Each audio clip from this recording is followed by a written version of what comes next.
Terça-feira, 3h13 da madrugada. Eu sou Silvio Marinho, coveiro há quase 22 anos. Conheci todos os tipos de histórias estranhas que rondam os cemitérios. Vozes sem corpo, sombras que passam, túmulos que afundam sozinhos.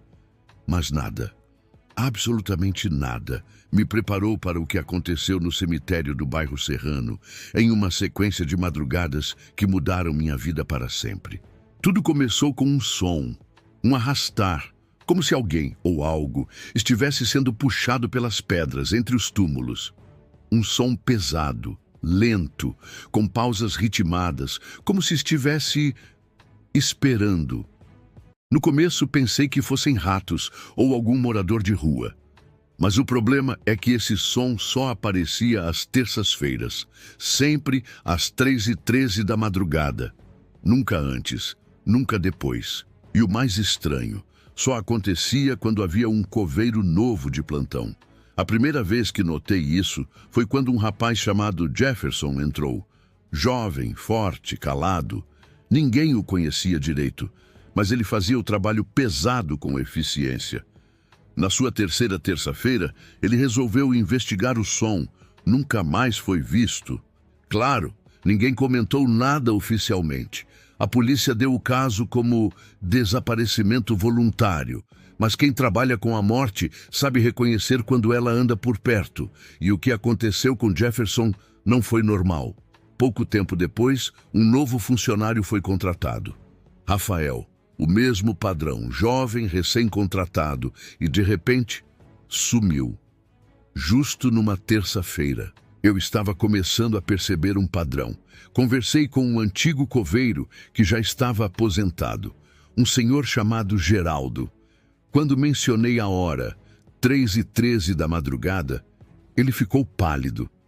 Disse que essa era a hora quebrada, o momento em que o mundo dos mortos e dos vivos se entrelaçava por uma brecha, uma fenda.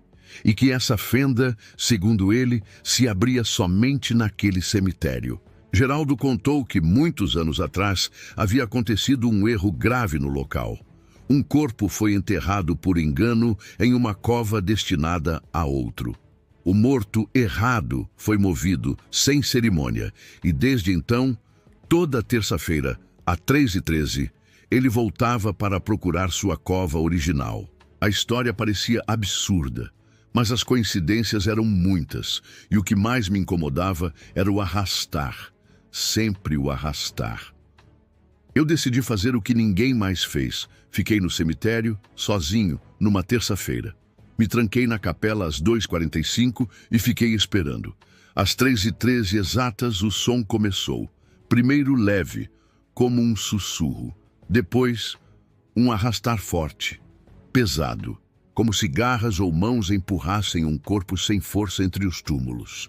Saí da capela e fui seguindo o som com uma lanterna fraca na mão. Meu coração parecia um tambor.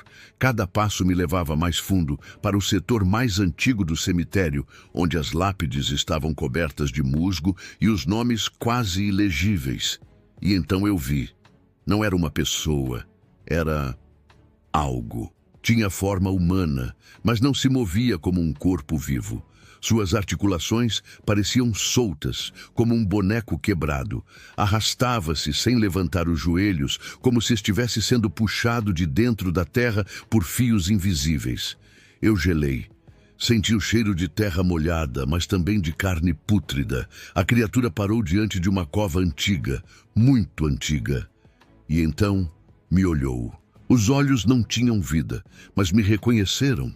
Naquela noite eu corri como nunca antes. Não contei nada a ninguém. Não que fosse acreditar.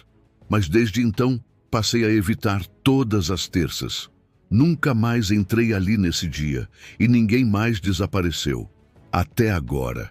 Mas o novo administrador contratou outro coveiro e adivinhe, ele está escalado para terça-feira às 3 da manhã.